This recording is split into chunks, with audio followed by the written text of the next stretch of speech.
Hey everyone, it's Clint. Welcome to Sweetcast. And I want to talk about Ted Cruz. Why? This isn't a politics channel, you're asking. Well, Ted Cruz talked about comics. So therefore, this is right up my alley. Politics meets comics. Don't be so judgmental. All right.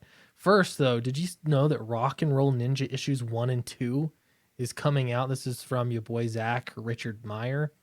And yeah, looks pretty cool. I get he's been interested in cartoon kayfabe, and I'm kind of seeing like that he wants to do uh, something in that vein, something that a cartoonist cartoon. I don't know how you'd say it.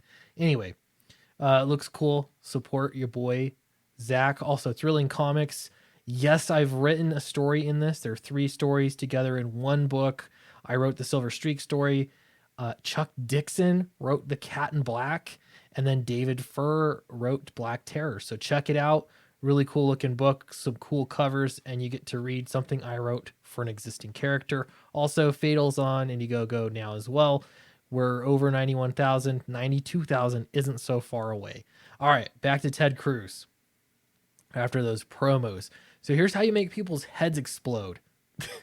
Okay, so first off, something that struck me when I was going through college is how much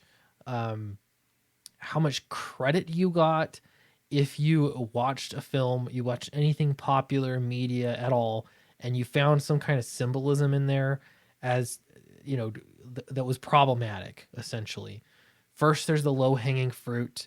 You know, you can pick cartoons from the 50s, 60s, 70s, 80s, maybe beyond, that have blatant racist stuff in them or stuff that totally would not fly today.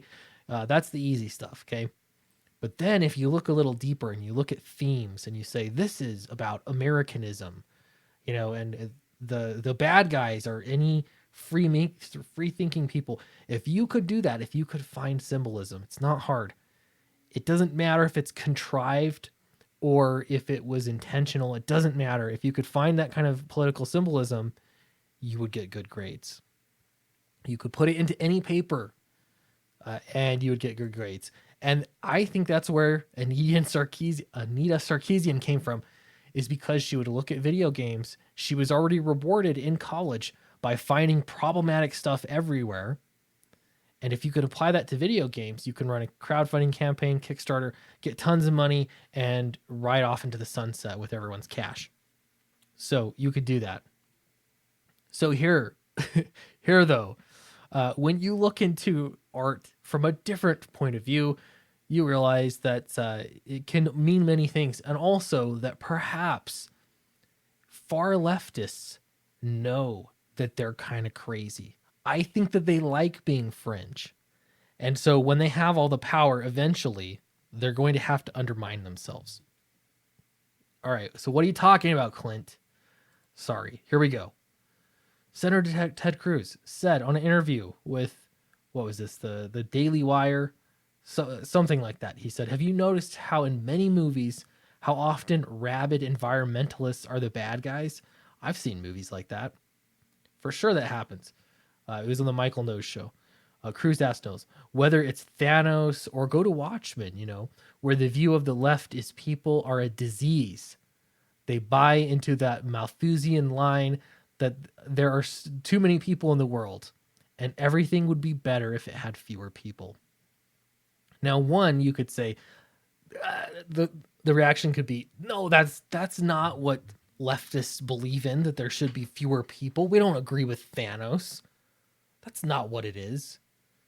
Or you could just deny that there are leftist talking points whatsoever, or that Thanos is the natural, logical conclusion to extreme environmentalism. You could deny it, but you're going to look like an idiot.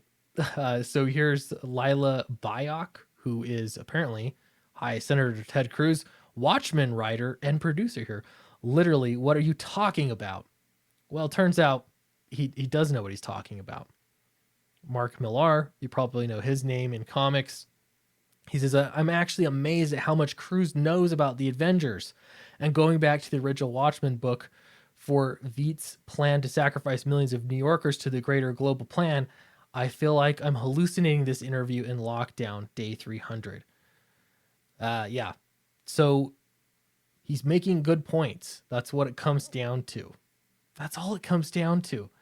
So what you're going to see here is a shift away from stories like that. To be fair, there are plenty of stories where the evil capitalist is the bad man. You know, I'm thinking even of like Alien and Aliens. There's the company. You know, the it. There's always that's always the case. The problem is if you can't handle it, if you take it as a personal affront, that this like extreme environmentalism ends up being kind of the wickedness that it is. So you're left with two options. You either deny it, no, that's not what it's about at all, or two, you say, well, that's what it's about, but that's not what we believe in. That's not the logical conclusion to our thinking. You're gonna lose either way. Anyway, so I expect there to be some backlash. Things will shift even more. This will be known to be the wrong way, and they're going to go out of their way to put politics in comics. But this does beg one last thing, begs the question.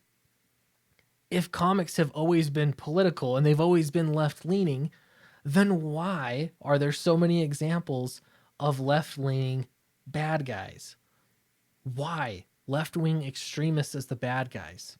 Why is that the case? Shouldn't they be more of that today then, because we're just upholding comics tradition? This is the conversation I had with Rich Johnson on Twitter. You can't have it both ways. Either you're upholding what comics have always done, or you're trying to use comics to reshape hearts and minds into exactly what you want them to be. Pick one or the other. You can't have both. Anyway, thanks for watching the video. Appreciate it. Let me know what you think about Ted Cruz. Don't forget to like and subscribe to this channel for more content like it, and I will see you in the next video.